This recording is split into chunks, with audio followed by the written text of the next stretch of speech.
नमस्कार दोस्तों, news centre bye जीतो में आपका स्वागत है। आइए शुरू करते हैं कुछ महत्वपूर्ण गुप्त और गुप्तोत्तर काल के ऑब्जेक्टिव टाइप क्वेश्चन जो आने वाले बिहार पीसीएस, यूपी पीसीएस और यूपीआरओ जैसे एग्जामों के लिए काफ़ी इंपॉर्टेंट है। खासकर आने वाले पेट के लिए भी ये काफ़ी लाभदायक है आपके लिए।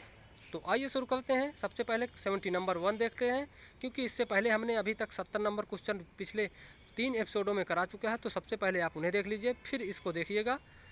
तो आइए शुरू करते हैं। 71 कविबाण निवासी था। तो कविबाण पाटलिपुत्र का नहीं था, भोजपुर का नहीं था, थानेश्वर का नहीं था। तो उपर्युक्त में से कोई नहीं। तो कविबाण निवासी था, ऑप्शन डी इसका सही आंसर है। बिहार पीसीएस का क्वेश्चन है, देख लीजिए। आगे देख लेते हैं, हर्षचरित नामक पुस्तक किसने लिखी। तो ये बाण भट्ट ने लिखी हर्षचरित नामक पुस्तक, ऑप्शन बी इसका सही आंसर है। आगे देख लेते हैं, ये भी बिहार पीसीएस का क्वेश्चन है। आगे हम सही जोड़ा मिलान देखते हैं। विक्रम संवत ये 58 ईसा पूर्व विक्रम संवत लाया गया था। और देख लें शक संवत, ये 78 ईस्वी में लाया गया था। गुप्त संवत 320 ईस्वी में, या 319 भी कहीं कहीं मिल जाता है, ये भी याद रखिएगा। 319 भी मिल जाता है, तो इसमें 320 है तो 320 देख सकते हो। तो गुप्त संवत 320। तो सी का 2 देख लीजिए, सी का 2। और देख लीजिए ए का 4, सी का 2। अब 2 बचे, 2 इसमें गलत हो गए। अब आगे देख लेते हैं, शक संवत 78 ईसा पूर्व, बी का 3। तो बी का 3 हमें चौथे ऑप्शन में मिलता है, तो ऑप्शन डी इसका सही आंसर है। 74 देख लेते हैं, सही जोड़े मिलाइए। भोज की राजधानी देख लेते हैं, धार राजधानी थी। दुर्गावती गोंडवाना की शासका थी, याद रखिएगा। भोज एक शासक थे, ये धार के शासक थे। और ये मध्य प्रदेश में पड़ता है, ये भी याद रखिएगा।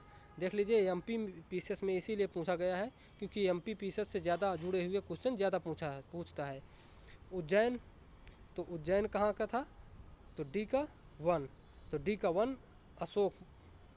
और देख लेते हैं, चंद्रगुप्त विदिशा का था। तो इस प्रकार से ऑप्शन डी इसका सही आंसर है। ये एमपी पीसीएस 2008 में क्वेश्चन पूछा हुआ है। आगे देख लेते हैं 75। एक चालुक्य अभिलेख के तिथि अंकन में शक संवत का वर्ष 556 दिया हुआ है। इसका तुल्य वर्ष क्या है। तो 556 और शक संवत तो 634 हो जाता है। ऑप्शन डी इसका सही आंसर है, क्योंकि 78 ईसा पूर्व इसमें जोड़ दोगे आप, क्योंकि 70 देख सकते हो, 556 और शक संवत 78 ईसा पूर्व। तो जोड़ दो, 8 से 14, 7 5 12 1 13 और 5 1 6, 634 ईसा पूर्व इसका सही आंसर है, एक्यूरेट। तो इस प्रकार से इसका सही आंसर होगा ऑप्शन डी, 634। मौखरी शासकों की राजधानी क्या थी। तो ये कन्नौज राजधानी थी। फिर मौखरी शासकों को हर्षवर्धनों अर्थात हर्षवर्धन युग के शासकों ने इसको पराजित किया। तो और इस प्रकार से उन्होंने फिर हर्षवर्धन वंश की स्थापना की। सबसे पहले प्रभाकर वर्धन ने इनको पराजित किया था। फिर प्रभाकर वर्धन के 2 पुत्र और 1 पुत्री थी। फिर उन्होंने कालांतर में इसको क्रमवाइज शासन किया था। तो इस प्रकार से मौखरी शासकों की राजधानी सबसे पहले कन्नौज थी, उसके बाद यहाँ पर हर्षवर्धन युग का शासन स्थापित हुआ। क्वेश्चन नंबर 77 देख लेते हैं। पुराणों के अनुसार चंद्रवंशी शासकों का मूल स्थान था। तो ये प्रतिष्ठानपुर मूल स्थान था। तो पुराणों के अनुसार चंद्रवंशी शासकों का मूल स्थान था, तो ये प्रतिष्ठानपुर मूल स्थान था। अगला देख लेते हैं। पुलकेशिन द्वितीय का बादामी शिलालेख शक वर्ष 465 का दिनांकित है। तो पुलकेशिन द्वितीय का बादामी शिलालेख शक वर्ष 465 दिनांकित है। आगे देख लेते हैं, क्वेश्चन क्या है। यदि इसे विक्रम संवत में दिनांकित करना हो तो वर्ष होगा। तो यदि इसे विक्रम संवत में दिनांकित करना हो तो इसका वर्ष होगा 330 ईस्वी में, याद रखिएगा। ऑप्शन सी इसका सही आंसर है। आगे देख लेते हैं। निम्नलिखित शासकों में से किस एक ने 4 अश्वमेघों का संपादन किया। तो ये प्रवरसेन प्रथम ने संपादन किया था 4 अश्वमेघों का। ये यूपी पीसीएस मेंस का क्वेश्चन है, ये भी याद रखिएगा।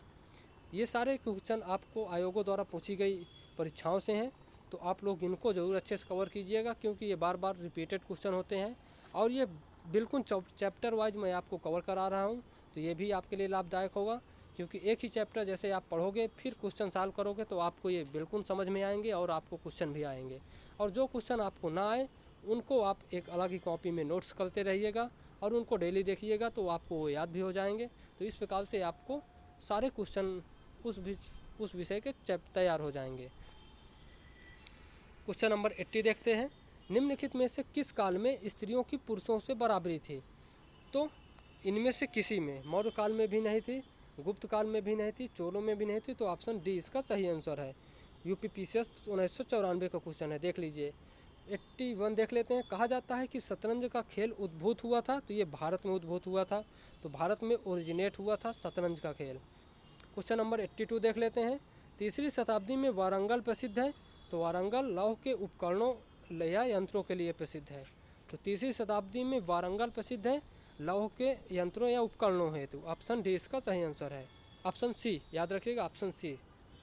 आगे देख लेते हैं 83। ये IAS 2012 का क्वेश्चन है। चाहो तो आप इसे ना देखिएगा, लेकिन यदि आप PCS के क्वेश्चन की तैयारी कर रहे हो तो आप जरूरी से देखिएगा। प्रथम शती ईस्वी में विभिन्न प्रकार के विशिष्ट शल्य औजारों का उपयोग था। आगे देख लेते हैं। तीसरी शती ईसा के प्रारंभ में मानव शरीर के आंतरिक अंगों का प्रत्यारोपण शुरू हो चुका था, तो ये गलत है। उस समय में आंतरिक अंगों का प्रत्यारोपण शुरू नहीं हुआ था, क्योंकि उस समय सिर्फ बाहरी अंगों का ही इलाज हो पाता था। आंतरिक अंगों के लिए कोई भी टेक्नोलॉजी विकसित नहीं थी। अब वर्तमान में आंतरिक अंगों का प्रत्यारोपण हो जाता है, क्योंकि वर्तमान युग में टेक्नोलॉजी काफ़ी ज़्यादा उन्नतशील है। तो ऑप्शन दो काट दो आप, तो ये कट गया और ये कट गया। अब आगे देख लेते हैं। एक ए और डी कट गए। तो 5वीं सदी ईस्वी में कोण के ज्या का मान ज्ञात था, तो ऑप्शन 3 सही है। तो इस प्रकार से आप 1, 3, 4 सही कर सकते हो, ऑप्शन सी। अगला देख लेते हैं 84। गुप्तोत्तर युग में प्रमुख व्यापारिक केंद्र था, तो गुप्तोत्तर युग में प्रमुख व्यापारिक केंद्र कन्नौज था। ये काफ़ी फेमस है। कन्नौज को इत्र नगरी भी कहा जाता है, याद रखिएगा, कन्नौज को इत्र नगरी भी कहा जाता है। आगे देख लेते हैं। Question number 85। भारतीय इतिहास के संदर्भ में निम्नलिखित कथनों में से कौन से सामंती व्यवस्था के अनिवार्य तत्व थे? अत्यंत सतत केंद्रीय राजनीतिक सत्ता और अत्यंत दुर्बल प्रांतीय अथवा स्थानीय राजनीतिक सत्ता, ये इसके अनिवार्य तथ्य सामंती व्यवस्था के। तो ऑप्शन ए इसका सही आंसर है। अगला देख लेते हैं। भूमि के नियंत्रण एवं स्वामित्व पर आधारित प्रशासनिक संरचना का उदय। और देख लेते हैं। सामंत और उसके अधिपति के बीच भूमि स्वामी दास का संबंध था, तो स्वामी दास का संबंध नहीं था। ऑप्शन 3 इसका काट दीजिए, तो ऑप्शन 3 कट जाएगा, तो ऑप्शन ए इसका सही आंसर होगा। तो इस प्रकार से आप एलिमिनेशन मेथड से इसको भी सॉल्व कर सकते हो। क्वेश्चन नंबर 86 देख लेते हैं। कथन और कारण है। ये यूपीपीसीएस के फेवरेट क्वेश्चन है, कथन और कारण। सामंतवाद का विकास गुप्तोत्तर काल की कृषक संरचना की प्रमुख विशेषता थी। और कारण देख लेते हैं। क्योंकि इस काल में भूस्वामी, मध्यस्थ वर्ग, आश्रित कृषक वर्ग अस्तित्व में आया। तो ये दोनों सही हैं और दोनों व्याख्या भी करते हैं, तो ऑप्शन ए इसका सही आंसर है। सामंतवाद का विकास इसीलिए गुप्तोत्तर काल में हुआ था, क्योंकि इस समय भूस्वामी, मध्यस्थ वर्ग, आश्रित कृषक वर्ग अस्तित्व में आया था। तो इस प्रकार से ऑप्शन ए सही है। 87 देख लेते हैं। प्राचीन भारत में देश की अर्थव्यवस्था में अत्यंत महत्वपूर्ण भूमिका निभाने वाली श्रेणी संगठन के संदर्भ में निम्नलिखित कथनों में से कौन सा कथन सही है? तो देख लेते हैं। प्रत्येक श्रेणी, तो याद रखिएगा, जहाँ भी प्रत्येक आपको मिल जाए यूपीपीसीएस में, वहाँ यदि आपको ना आ रहा हो तो आप एलिमिनेट करते हुए इसको काट ही दीजिएगा। देख लीजिए, तो जहाँ प्रत्येक आया तो उसको काट दीजिएगा। श्रेणी वेतन काम करने के नियमों, मानकों और कीमतों को सुनिश्चित करती थी। श्रेणी को अपने सदस्यों पर न्यायिक अधिकार होता था। तो इसका देख लेते हैं सही आंसर क्या होगा।